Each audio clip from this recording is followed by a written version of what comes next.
Hello everyone. तो आज हम बात करेंगे जो किसान और जनजातीय विद्रोह हुए थे उनकी हम पीवाईक्यू को यहाँ पर कवर करेंगे। तो इससे पहले हमने 1857 के जो विद्रोह हुआ था उसकी हमने पीवाईक्यू को कवर किया है। आज हम जनजातीय और किसान विद्रोह की बात करेंगे। क्वेश्चंस की ओर बढ़ते हैं। तो सबसे पहला मेरा क्वेश्चन है कि 1857 का जो विद्रोह हुआ था उसके ठीक बाद में जो बंगाल में विद्रोह हुआ वो कौन सा विद्रोह था।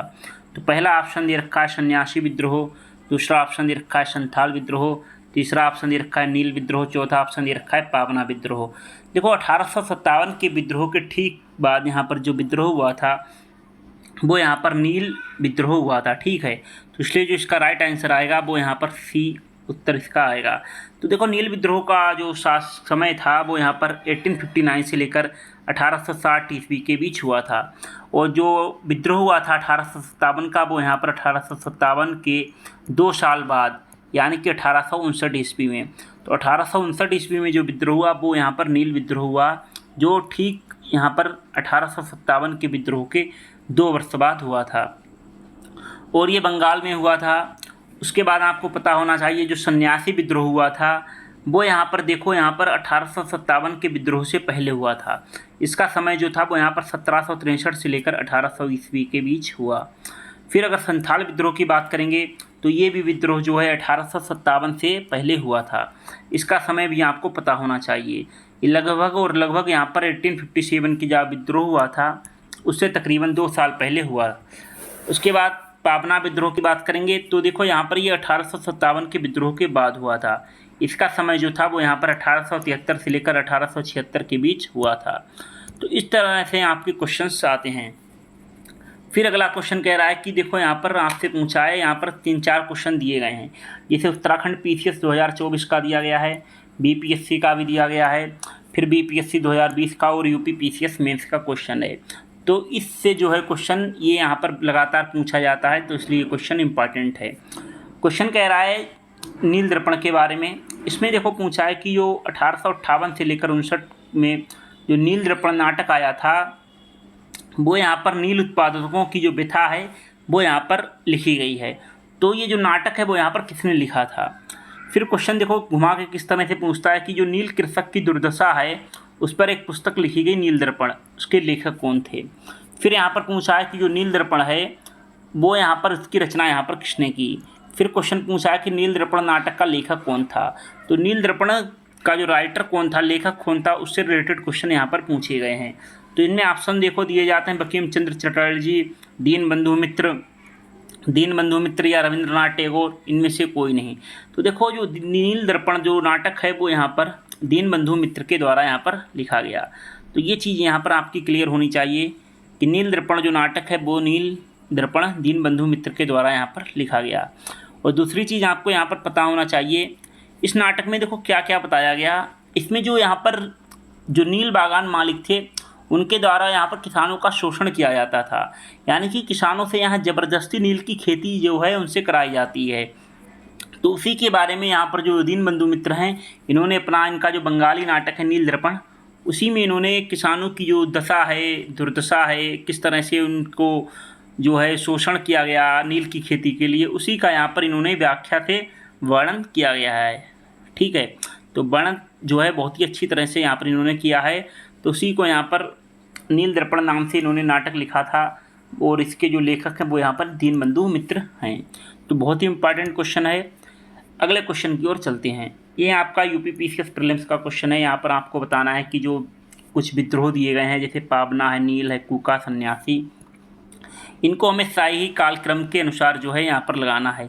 तो देखो सन्यासी विद्रोह हुआ था वो यहाँ पर सबसे पहले हुआ था। उसके बाद हमने देखो कूका है ये आपका भी हुआ था, उसके बाद में नील के बाद में हुआ था आपका कूका, फिर हुआ था पावना।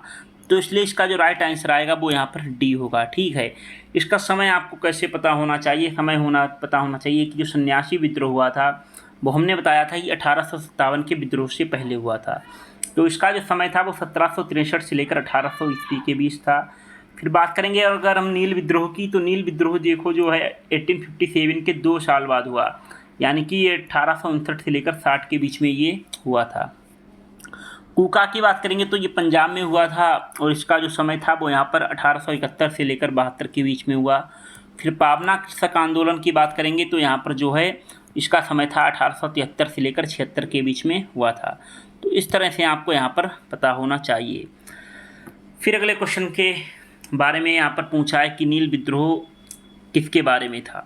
ये देखो बीपीएससी प्रीलिम्स का क्वेश्चन है, तो नील विद्रोह के बारे में काफ़ी ज़्यादा क्वेश्चन पूछे जाते हैं और बहुत ही ज़्यादा इम्पॉर्टेंट है, तो इसलिए ये आपको पता होना चाहिए।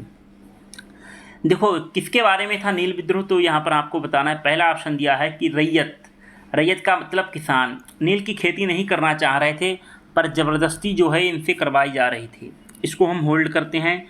फिर करते हैं बात, किसान जो है नील की खेती करना चाह रहे थे, तो गलत है। किसान यहाँ पर खेती नहीं करना चाह रहे थे, बल्कि उन्हें ज़बरदस्ती खेती करवाया जा रहा था। फिर कह रहा है कि किसान नील की खेती नहीं करना चाह रहे थे, सही बात है, और उसे एक अमान्य मूल्य पर ज़बरदस्ती खेती करवाई जा रही है, तो इसको और इसको होल्ड करते हैं। दूसरा तो कट गया है ऑप्शन। नीले रंग के झंडे वाला एक विद्रोही आंदोलन, तो ये भी गलत है, इनमें से कोई नहीं, ये भी गलत है। देखो ए और सी में क्या है ना, यहाँ पर ज़बरदस्ती खेती करवाई जा रही थी, ये बात सही है, लेकिन उनको जो है एक अमान्य मूल्य पर यहाँ पर जो है खेती कराई जा रही थी, इसलिए इसका जो आंसर होगा राइट, वो यहाँ पर सी आंसर इसका होगा राइट। क्लियर, तो ये बात है। देखो यहाँ पर क्या है ना, किसानों को बहुत ही कम दाम देकर यहाँ पर खेती करने के लिए यहाँ पर मजबूरी में उनसे खेती कराई जाती थी और उनको यहाँ पर बाध्य भी किया जाता है। देखो नील की खेती से क्या होता है, नील की खेती जो है नीचे ज़मीन तक जो है पूरा पानी खींच लेता है, तो इससे क्या होता है ना, इससे जो है पानी जब खींच लेता है तो इससे जो है आप उसकी जगह पर और कोई खाद्यान्न की खेती नहीं कर सकते हैं, तो इससे किसान जो है यहाँ पर बहुत ही कम करते थे और सिर्फ अपनी ज़रूरतों को पूरा करने के लिए खेती करते थे। तो ये बातें हैं। तो ये आपके क्वेश्चंस हैं। अगले क्वेश्चन की ओर बढ़ते हैं। अगले क्वेश्चन की ओर चलते हैं। तो ये आईएएस प्रीलिम्स 2020 का क्वेश्चन है। इसमें हमसे पूछा है कि निम्न में से किस कारण से भारत में 20वीं शताब्दी के आरंभ में नील की खेती का ह्रास हुआ। मतलब किसका क्या रीजन था जिससे 20वीं शताब्दी के प्रारंभ में ही नील की खेती का ह्रास हुआ। पहला ऑप्शन दे रखा है, नील के उत्पादकों के अत्याचारी आचरण के प्रति काश्तकारों का विद्रोह। फिर कह रहा है कि नई खोजों के कारण विश्व बाजार में इसका अलाभकार होना, नील की खेती का राष्ट्रीय नेता द्वारा विरोध किया जाना। ये तो गलत हो जाएगा। उत्पादकों के ऊपर, फिर क्वेश्चन कह रहा है कि उत्पादकों के ऊपर सरकार का नियंत्रण। देखो क्या है ना, जब नई खोजें होने लगी तो इससे क्या हुआ, इससे नील की खेती की यहाँ पर ज़रूरत ज़्यादा पड़ी। तो ज़रूरत जब ज़्यादा पड़ी तो इसलिए इसका जो है यहाँ पर उत्पादन भी ज़्यादा करने के लिए किसानों को बाध्य किया गया। तो इसलिए इसका जो राइट आंसर आएगा वो यहाँ पर बी होगा कि नई खोजों के कारण विश्व भर में इसका अलाभकार होना। तो इसलिए जो है इसका राइट आंसर बी हो जाएगा, क्योंकि इसमें क्या है ना, जो कृत्रिम रंग थे उनका निर्माण होने लगा था 19वीं सदी के अंत में, और यहाँ पर इसी कारण जो है यहाँ पर प्राकृतिक नील की मांग यहाँ पर होने लगी। अगले क्वेश्चन की ओर चलते हैं। ये आरओ 2000 प्रीलिम्स 2023 का क्वेश्चन है, तो इसको यहाँ पर पढ़ते हैं। कह रहा है कि बंकिम चंद्र चट्टोपाध्याय के संदर्भ में यहाँ पर हमको विचार करना है। पहला ऑप्शन दे रखा है, वह कलकत्ता विश्वविद्यालय के प्रथम स्नातक थे। फिर कह रहा है कि सीताराम जो है उनका अंतिम उपन्यास था। तो देखो बंकिम चंद्र चट्टोपाध्याय के बारे में आपको बता दें कि ये कलकत्ता विश्वविद्यालय के प्रथम स्नातक थे, ये यहाँ पर सही है। फिर उनका जो अंतिम उपन्यास था वो यहाँ पर सीताराम उपन्यास इनका अंतिम उपन्यास था, इसलिए यहाँ पर जो है दोनों ऑप्शन सही है। तो दोनों ऑप्शन जो हैं 1 और 2 ये आपका डी ऑप्शन में आएगा, तो इसलिए डी इसका जो है राइट आंसर होगा। तो 1858 में इन्होंने कलकत्ता विश्वविद्यालय से यहाँ पर इन्होंने स्नातक किया था, और इसमें 2 लोग शामिल थे, एक तो यहाँ पर बंकिम चंद्र चट्टोपाध्याय और दूसरा यदुनाथ बोस शामिल थे। कभी अगर नाम दे देता है चेंज करके तो इसलिए इनका नाम आपको यदुनाथ बोस का भी नाम यहाँ पर पता होना चाहिए। अंतिम उपन्यास की बात करेंगे तो यहाँ पर देखो 1887 में सीताराम इनका जो है अंतिम उपन्यास था, तो इसलिए दोनों यहाँ पर ऑप्शन जो है यहाँ पर सही हो जाते हैं। फिर आते हैं नेक्स्ट क्वेश्चन की ओर। अगले क्वेश्चन में कह रहा है कि वंदे मातरम जो है गीत किसने लिखा है। पहला ऑप्शन दे रखा है रविंद्रनाथ टैगोर, रामधारी सिंह दिनकर, सरोजिनी नायडू, बंकिम चंद्र चटर्जी। तो देखो वंदे मातरम जो गीत लिखा है वो यहाँ पर बंकिम चंद्र चटर्जी जी ने लिखा है, तो इसलिए इसका जो राइट आंसर आएगा वो यहाँ पर डी होगा।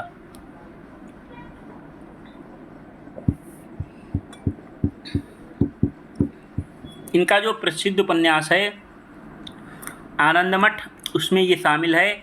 और आपको बता दें पहली बार कब गाया गया था, तो कलकत्ता अधिवेशन में जो है वंदे मातरम पहली बार यहाँ पर गाया गया था रविंद्रनाथ टैगोर के द्वारा। और आपको बता दें 24 जनवरी 1950 को यहाँ पर संविधान सभा द्वारा इसको यहाँ पर अंगीकृत किया गया था।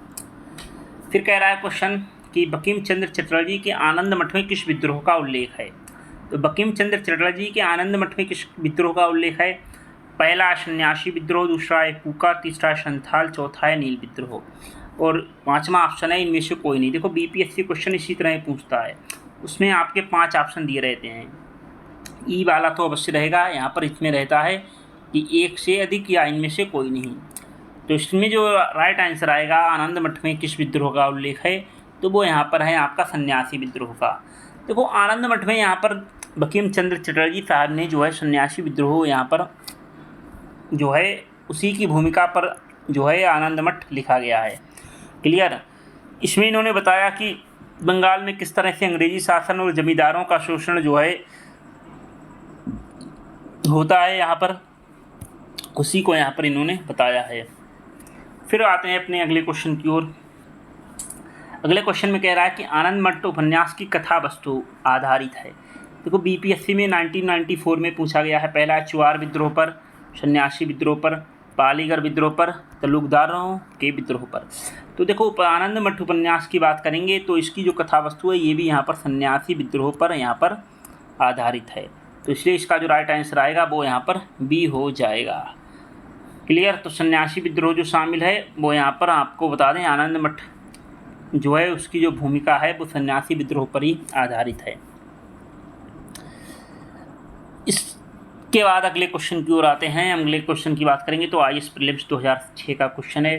दोस्तों अगर आप पहली बार हमारे चैनल पर आए हैं तो आपको बता दूं तो आप चैनल को सब्सक्राइब तो कर ही लें और साथ ही साथ अगर आपको वीडियो पसंद आया तो यहाँ पर आप लाइक भी कर दें।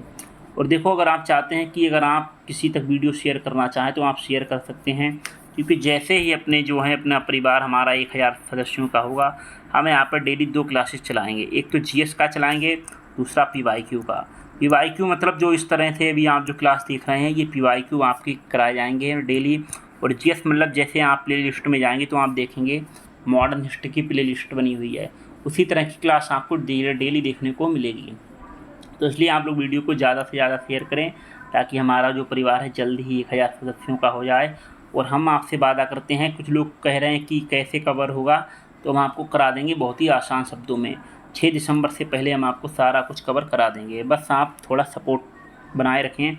और ऐसा मैंने कहा हम आपको 25 जुलाई से लगातार कंटिन्यू आपको वीडियो मिलेगी। 25 जुलाई तक आप थोड़ा धैर्य बनाकर रखें। चलें क्वेश्चन की ओर बढ़ते हैं। क्वेश्चन में कह रहा है कि इसको बंकिम चंद्र चटर्जी ने अपने उपन्यास आनंद मठ में उल्लेख करके प्रसिद्ध किया था। तो सन्यासी विद्रोह की बात यहाँ पर कर रहा है, क्योंकि आनंद मठ में जो है यहाँ पर सन्यासी विद्रोह की यहाँ पर बात की गई है। तो इसलिए जो इसका राइट आंसर आएगा वो यहाँ पर डी हो जाएगा।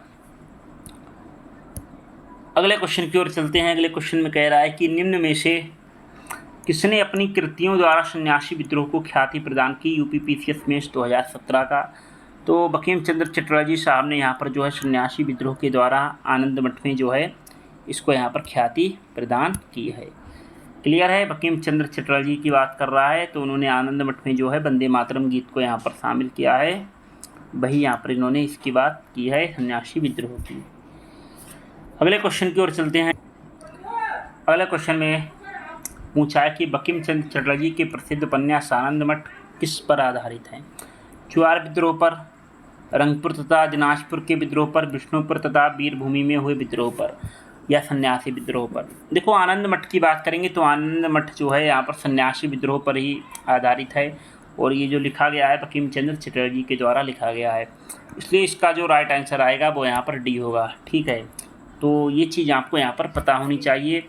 और यहाँ पर ये ब्रिटिश शासन के खिलाफ जो है आनंद मठ यहाँ पर सन्यासी विद्रोह को लेकर ही यहाँ पर लिखा गया था। ये चीज़ें आपको यहाँ पर पता होनी चाहिए। फिर कह रहा है कि देखो निम्न युग में जो युग्म दिए गए हैं उनमें से कौन सा सही सुमेलित नहीं है। पावना विद्रोह में आपसे पूछा है 1873, फिर आपका दिया गया दक्कन किसान विद्रोह 1875, सन्यासी विद्रोह 1894, कोल विद्रोह 1870। तो देखो यहाँ पर अगर हम बात करेंगे सन्यासी विद्रोह की बात करेंगे तो सन्यासी विद्रोह आपका 1763 में हुआ था, ठीक है, 1763 से लेकर 1800 ईस्वी तक हुआ। कोल विद्रोह की बात करेंगे तो ये 1870 में ना होकर 1831 से 32 के बीच में हुआ था। तो ये आपको यहाँ पर पता होना चाहिए, ठीक है। इसलिए जो है पहला सी और डी यहाँ पर जो है दोनों यहाँ पर गलत हैं, और जो पावना विद्रोह है वो यहाँ पर सही है, 73 से लेकर 76 के बीच में हुआ, और दक्कन किसान विद्रोह जो 1875 ईस्वी में हुआ।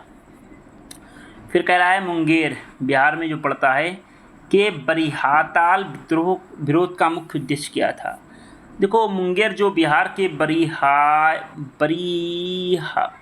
बरियाताल विरोध का जो मुख्य उद्देश्य था, तो उसमें आपको बताना है, पहला ऑप्शन दे रखा है बाकास्त भूमि की वापसी की मांग, मुस्लिम किसानों का शोषण बंद हो, जमींदारी प्रथा की समाप्ति या वर्ग युद्ध की शुरुआत करना।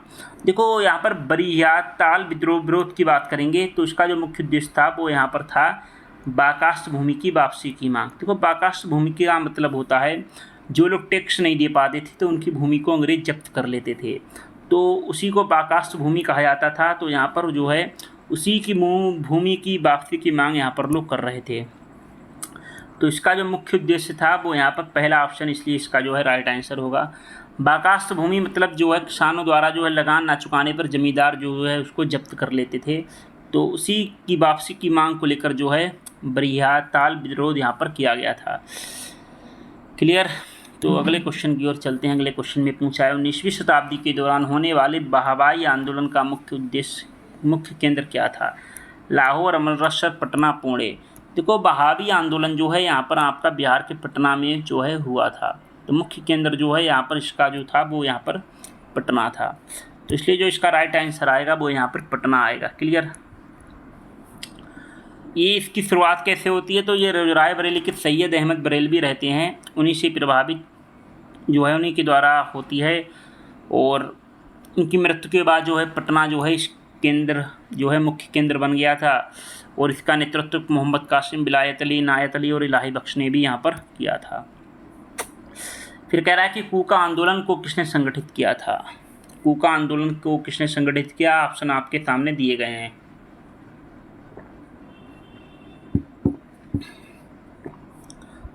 देखो कूका आंदोलन को संगठित किसने किया, पहला ऑप्शन दे रखा है गुरु रामदास, गुरु नानक, गुरु राम सिंह, गुरु गोविंद सिंह।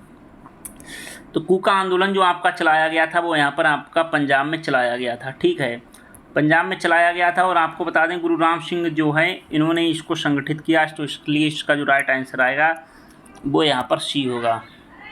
तो कूका आंदोलन को किसने संगठित किया, गुरु राम सिंह ने किया था। और आपको बता दें प्रकृति जो थी, धार्मिक सुधार की बात करेंगे तो सिख धर्म में जो कुछ कुरीतियाँ थी उनको यहाँ पर दूर करना था। और राजनीतिक आंदोलन की बात करेंगे तो यहाँ पर अंग्रेज जो थे उनको यहाँ पर देश से बाहर निकालना था। कूका आंदोलन की नींव कहाँ पड़ी थी, तो ये आपको बताना है। जैसा मैंने बताया था कूका आंदोलन की जो नींव है वो यहाँ पर पंजाब में पड़ी थी, तो इसलिए जो इसका राइट आंसर होगा वो पंजाब में होगा। किसने नेतृत्व किया था, गुरु राम सिंह ने। तो इस तरह से ये चीज़ें आपको बिल्कुल एक नंबर क्लियर पता होनी चाहिए। अगले क्वेश्चन की ओर चलते हैं। देखो ये तो हमने बता ही दिया, कूका आंदोलन की नींव कहाँ पड़ी, पंजाब में पड़ी थी। तो कूका आंदोलन की नींव पंजाब में पड़ी थी, तो हमने बताया था वही आपको यहाँ पर पता होना चाहिए। 1840 में इसकी जो शुरुआत हुई थी। अगले क्वेश्चन की ओर चलते हैं। अगला क्वेश्चन कह रहा है पागलपंथी विद्रोह जो है निम्न में से किसका एक विद्रोह था। पहला ऑप्शन दे रखा है भील, गोंडों, गारो, कोलियों का। तो देखो पागलपंथी विद्रोह की बात करेंगे तो ये विद्रोह था गारों का, ठीक है, तो इसलिए जो इसका राइट आंसर आएगा बी है। तो ये जनजाति विद्रोह, जैसा मैंने बताया कि हम जो टॉपिक ही पढ़ रहे हैं किसान विद्रोह, जनजाति विद्रोह, तो आपको उसी के बारे में क्वेश्चन भी पूछे जा रहे हैं। तो पागलपंथी विद्रोह था जो ये गारों का था। ये देखो आपको बता दें पागल पंथ की बात करेंगे, ये अर्ध धार्मिक संप्रदाय था। इसकी स्थापना जो की थी करम शाह ने की थी। आपको बता दें ये गारो जनजाति का विद्रोह था। ये पागल पंथ विद्रोह है, ये गारो जनजाति का विद्रोह था। और इसमें जो केंद्र रहा है, जो मुख्य केंद्र ये बंगाल का शेरपुर, और जो आज का वर्तमान बांग्लादेश है वो यहाँ पर मुख्य केंद्र इसके रहे हैं। तो इसका नेतृत्व किसने किया? देखो 1825 ईस्वी में जो करम शाह के पुत्र रहते हैं टीपू, उन्होंने यहाँ पर जमींदारों पर द्वारा जो मुजारों पर अत्याचार किए गए थे उसी के विरुद्ध में इन्होंने जो है विद्रोह किया था। अगले क्वेश्चन की ओर आते हैं। तो इसमें देखो पूछा है आपसे कि पागलपंथ की स्थापना जो किसने की थी, वो यहाँ पर आपको बताना है। पहला ऑप्शन दे रखा है बुल्ले शाह, यदुवेंद्र सिंह, स्वामी सहजानंद, करम शाह। तो पागलपंथ की स्थापना जो की थी वो यहाँ पर करम शाह ने की थी, जैसा मैंने पीछे आपको बताया था। और ये गारो विद्रोह था, गारो जनजाति के द्वारा यहाँ पर विद्रोह किया गया था और करम शाह ने जो है इसकी जो है यहाँ पर संस्थापक रहे हैं। कभी कभी यहाँ पर करीम शाह भी दे देता है। और उसके बाद जो यहाँ पर उत्तराधिकारी बने हैं वो यहाँ पर करम शाह के जो पुत्र रहते हैं टीपू, वो यहाँ पर भाई साहब यहाँ पर उत्तराधिकारी बनते हैं। ये गारो जनजाति से संबंधित आंदोलन था, ये भी आपको यहाँ पर पता होना चाहिए। रीजन क्या था विद्रोह का? जैसा हमने बताया था कि जमींदारों के द्वारा जो अत्याचार है उसी के विरुद्ध यहाँ पर जो है विद्रोह होता है, उसी को यहाँ पर गारो विद्रोह पागलपंथ विद्रोह के नाम से जानते हैं। और ये गारो जनजाति के द्वारा यहाँ पर किया जाता है। फिर ये देखो कह रहा है क्वेश्चन आपसे कि निम्नलिखित में से कौन फराजी विद्रोह का नेता था। अगला क्वेश्चन कह रहा कि फराजी कौन थे। देखो फराजी विद्रोह का नेता कौन था वो यहाँ पर आपको बताना है। पहला ऑप्शन दे रखा है आगा मोहम्मद रजा, दादू मियाँ। फिर दे रखा है शमशेर गाजी और चौथा ऑप्शन दे रखा है बाजीर अली। देखो फराजी विद्रोह का जो नेता था वो यहाँ पर दादू मियाँ भाई साहब थे। तो फराजी विद्रोह का नेता दादू मियाँ। फराजी कौन थे? फराजी की बात करेंगे तो ये हाजी शरीयतुल्लाह के जो अनुयायी रहते हैं वो यहाँ पर फराजी थे। तो जो इसका जो राइट आंसर आएगा बी है वो, अगला जो 24 है उसका राइट आंसर आएगा वो ए होगा। तो देखो बी है और ए है। तो फराजी आंदोलन की बात करेंगे, इसका समय था 1818 से लेकर 1862 ईस्वी के बीच में। संस्थापक जो थे वो यहाँ पर हाजी शरीयतुल्लाह, जो कि बंगाल के फरीदपुर में पड़ता है, वहाँ पर इन्होंने इसकी जो स्थापना की थी। मुख्य नेता रहते हैं दादू मियाँ, जो शरीयतुल्लाह के पुत्र रहते हैं। और जब दादी मुआ की मृत्यु के बाद जो है यह आंदोलन बहावी आंदोलन में मिल गया। फिर आते हैं अगले क्वेश्चन की ओर। अगले क्वेश्चन में पूछा है बेलू थम्पी ने अंग्रेज़ों के विरुद्ध आंदोलन का नेतृत्व किया था। देखो बेलू थम्पी ने जो अंग्रेज़ों के विरुद्ध जो आंदोलन किया वो यहाँ पर किया था केरल में। फिर कह रहा है महाराष्ट्र में, फिर कह रहा है मैसूर में, चौथा ऑप्शन दे रखा है तेलंगाना में। तो बेलू थम्पी ने जो है अंग्रेज़ों के विरुद्ध आंदोलन जो किया था वो यहाँ पर केरल में किया था। तो इसलिए जो इसका राइट आंसर आएगा वो यहाँ पर ए होगा। तो इसका देखो रीजन क्या था, 1805 में त्रावणकोर के जो राजा थे उन पर यहाँ पर ज़बरदस्ती यहाँ पर सहायक संधि थोपी गई। तो उससे क्या होता है, राज्य पर जब बहुत ही ज़्यादा आर्थिक बोझ पड़ता है और उनके जो आंतरिक मामले रहते हैं उनमें ये हस्तक्षेप करना शुरू कर देते हैं। तब यहाँ पर जो दीवान रहते हैं बेलू थम्पी, उनके द्वारा जो है नायर बटालियन के समर्थन से अंग्रेज़ों के खिलाफ यहाँ पर विद्रोह जो है किया जाता है और बाद में 1809 में जो है कुचल दिया जाता है। 1809 में विद्रोह कुचल दिया जाता है। फिर आते हैं अगले क्वेश्चन की ओर। इसमें देखो यहाँ पर सही विकल्प हमको बताना है। पहले ऑप्शन दे रखा है पहला, दूसरा, तीसरा, चौथा। तो पहले हमको यहाँ पर हमको पढ़ना है, फिर उसके बाद हमको जो है सही जो है विकल्प बताना है। गंजाम विद्रोह 1800 से लेकर 1805 ईस्वी में हुआ। गंजाम विद्रोह का नेतृत्व धनंजय ने किया। गमशुर के विद्रोह का नेतृत्व श्रीकर भांजा ने किया। धनंजय श्रीकर भांजा के पिता थे। तो 4 ऑप्शन दे रखे हैं, उनमें आपको बताना है। देखो पहली चीज़ तो हम आपको यहाँ पर एक चीज़ बता दें कि जो गंजाम विद्रोह था वो 1800 से लेकर 1805 ईस्वी के बीच हुआ, इसमें कोई डाउट नहीं है। तो पहला ऑप्शन आपका यहाँ पर सही हो जाएगा।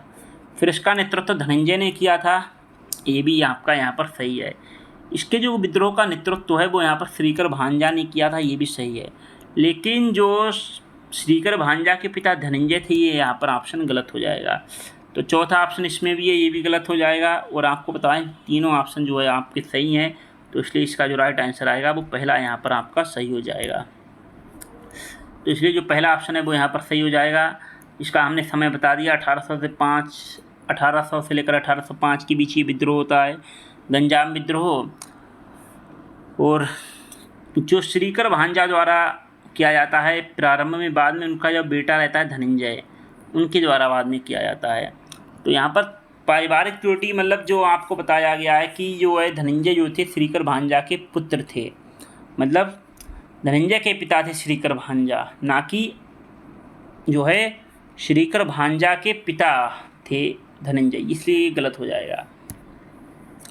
फिर अगले क्वेश्चन में कह रहा है कि महाराष्ट्र में रामोशी कृषक जत्था किसने स्थापित किया। तो महाराष्ट्र में रामोशी कृषक जत्था किसने स्थापित किया। पहला ऑप्शन दे रखा है न्यायमूर्ति रानडे, दूसरा ऑप्शन गोपाल कृष्ण गोखले, तीसरा ऑप्शन दे रखा है वासुदेव बलवंत फड़गे, चौथा है ज्योतिबा फूले। देखो महाराष्ट्र में रामोशी कृषक जत्था की बात करेंगे तो ये वासुदेव बलवंत फड़के ने यहाँ पर जो है स्थापित किया था। आपको बता दें जो बॉम्बे प्रेसिडेंसी की रामोशी जनजाति थी उनको यहाँ पर इन्होंने संगठित किया। उसके बाद इन्होंने रामोशी कृषक जत्था की स्थापना भी की। इन्होंने एक लड़ाकू बल तैयार किया, जो काफ़ी ज़्यादा ट्रेनिंग किया हुआ लड़ाकू लोग थे, उनको यहाँ पर एकत्रित किया और यहाँ पर जो है उन्हीं के माध्यम से अंग्रेज़ों का इन्होंने विरोध किया।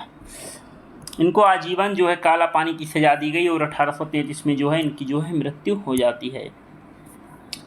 फिर अगले क्वेश्चन में आता है आपका रामोशी विद्रोह सही रूप से किस भौगोलिक इलाके में हुआ।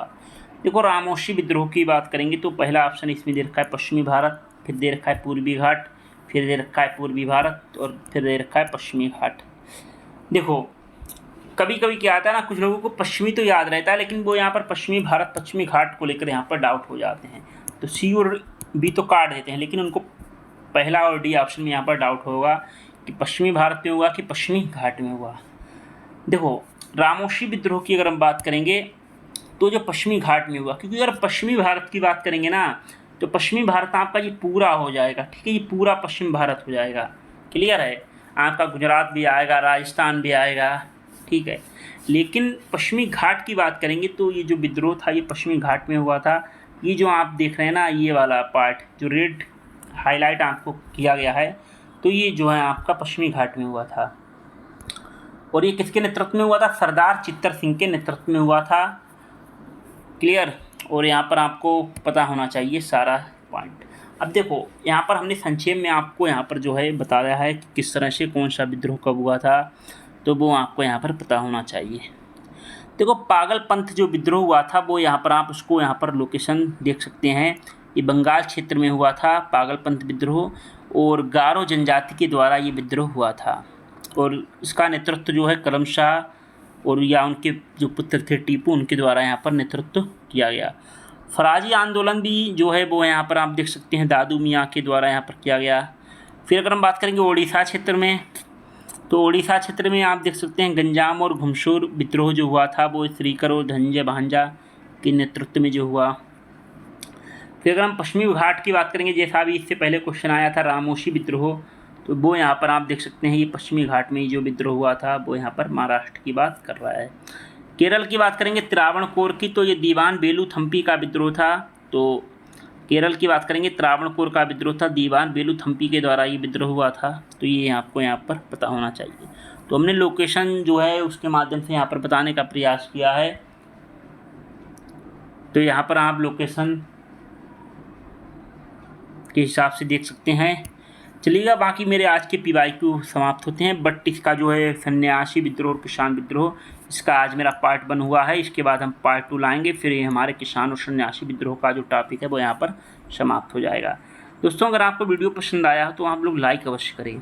उसके बाद अगर आपके दिमाग में कोई डाउट है तो आप कमेंट करके पूछ सकते हैं, बिना किसी संकोच के आप कमेंट में पूछिएगा, आपका जवाब जो है ज़रूर दिया जाएगा। और अगर वीडियो अच्छी लगे और आपको लगता है किसी ज़रूरतमंद व्यक्ति को ये वीडियो की ज़रूरत है तो आप उस तक शेयर कर दें। शेयर करने से क्या होगा दोस्तों, जैसे ही मेरा 1000 सदस्यों का परिवार होगा तो उस समय आप पर 2 क्लासेस आपकी शुरू कर देंगे। एक क्लास आपकी GS की रहेगी और दूसरी क्लास आपकी PYQ की रहेगी। PYQ की क्लास अभी आप देख रहे हैं तो इस तरह के हम PYQ आपको कवर कराएंगे। GS की क्लासेस अगर आपको देखनी है तो आप प्लेलिस्ट में जाइएगा, वहाँ पर हमने GS जो मॉडर्न हिस्ट्री की क्लासेस हैं उनको यहाँ पर कवर कराया है। और अगर पहली बार आए हैं तो चैनल को सब्सक्राइब करें और बाकी मिलते हैं नेक्स्ट वीडियो में। बाय बाय, टेक केयर, जय हिंद।